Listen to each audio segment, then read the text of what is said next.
आप ही देखें, जीरक साहब ने सोशल मीडिया पर पूरा पेज तैयार करवाया है पब्लिसिटी के लिए। और यूट्यूब। चुप हो जाओ तुम। ये क्या सुबह से जीरक साहब की रट लगाई रखी है? क्यों ना रटू उनका नाम जिन्होंने मेरे सारे ख्वाब सजा दिए। मुझ समेत हम सबको जमीन से उठाकर आसमान पर बिठा दिया। ख्वाब सजाए ना तो तुम एक काम करो, उनके नाम के साथ जाके अपनी जिंदगी भी सजा दो। काश के ऐसा हो, बल्कि ऐसा ही होगा। मुझे अपनी मोहब्बत पर पूरा यकीन है। मोहब्बत? क्या कह रही हो तुम? जी आपी, मैं तो इंतजार कर रही हूँ कब वो अपनी मोहब्बत का इजहार करें। तुम्हारी मोहब्बत सच्ची है ना तो वो जरूर इजहार करेंगे, और अगर वो ना करें तो तुम कर देना। मैं कैसे कर सकती हूँ आपी? लड़की की अना इज्जत नफ्स भी कोई चीज है? इज्जत नफ्स? अना बची कहाँ है हमारी? बिक गई उनके हाथों। हमारी इज्जत और खुददारी की कोई हैसियत नहीं है अब। अम्मी सबका सौदा करके आई हैं। और जीरक साहब बहुत बड़े बिजनेसमैन हैं, सब कुछ खरीदा है उन्होंने पैसों से। हम उनकी तो मिल्कियत है अब। आप कहीं पागल तो नहीं हो गई? किसी की नेकी को इन अल्फाज में याद कर रही हैं? आप कभी एहसान फरामोश तो नहीं थी? तुम जाओ यार, खुदा के लिए। पागल हो गई हैं आप।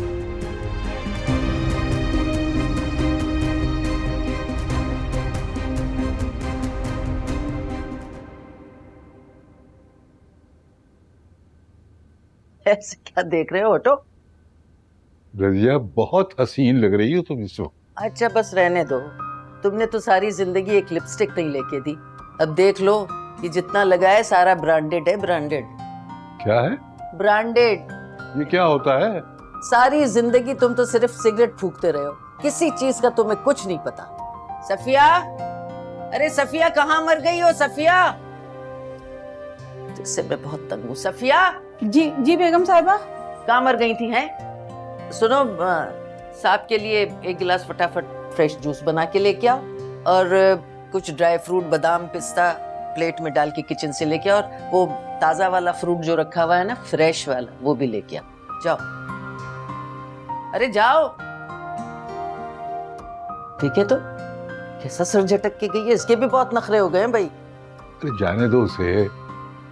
देखो ना, ये सोचो रजिया कि ये जूस पिस्ते बादाम ये कैसे मिले हमें, कैसे हमारे दिन फिरे हैं। हाँ यही तो मैं कह रही थी, लेकिन ये दिन पलट भी सकते हैं, ये वक्त गुजर भी सकता है। अपनी लाडली को समझाओ। अरे कहीं ऐसा ना हो कि ये सब कुछ हमसे छिन जाए। पुराना घर तो हमसे छिन गया ना। अरे झोपड़ों में जाके रहेंगे, खाने पीने को नहीं मिलेगा, भूख अफलास फिर से हम पे कब्जा कर लेगी। अरे अपनी बेटी को समझाओ। अब तो हमें आदत हो गई है इस घर की और इन तमाम आसाइशों की। नहीं होने दूंगा मैं बर्बाद। मैं मना लूंगा हानिया को। अब ये अजाब वाली जिंदगी नहीं गुजारी। बिल्कुल नहीं गुजरेगी, समझा देना। देखो वो नहीं समझेगी तो फिर हम रुल जाएंगे, बता रही हूँ। अल्लाह ना करे, अल्लाह ना करे, ऐसा नहीं होगा। ठीक है, ठीक है। जरिया, मैंने मिसेस आफ्ताब से बात की है। वो अपने हस्बैंड के साथ जाएंगी हानिया को ढूंढने के लिए। वो उसके काफी रिश्तेदारों को भी जानती हैं। इंशाल्लाह जरूर मिल जाएगी हानिया। लेकिन मामा, मैम हानिया ने अपना घर क्यों छोड़ा? और वो अंकल इतनी बैड लैंग्वेज क्यों यूज कर रहे थे? जरिया, हमें क्या पता उन्होंने अपना घर क्यों छोड़ा। अच्छा, जब वो हमें मिलेंगी ना, हम उनसे जरूर पूछेंगे। जरिया, आप लोग तो ऐसी बातें करते ही रहते हैं।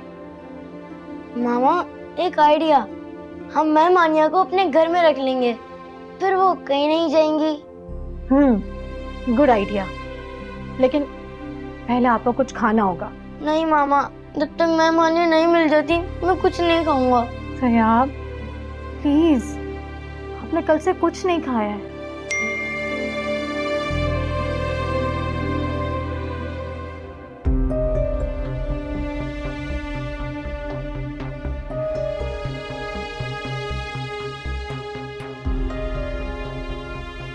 मामा किसका मैसेज है?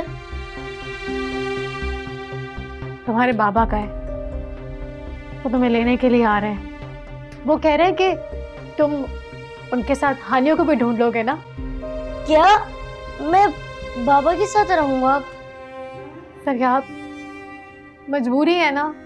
अब देखो ना, मेरे होते हुए वो यहाँ पे आ जा नहीं सकते ना, और तुम उनके साथ मिलके आराम से हानिया को भी ढूंढ लोगे ना। जी लेकिन नहीं, तुम ऐसे नहीं जाओगे, पहले खाना खाओगे फिर आपका बैग रेडी करूंगी मैं। हाँ, मैं आपका फेवरेट सैंडविच बनाती हूँ। हाँ ओके मामा।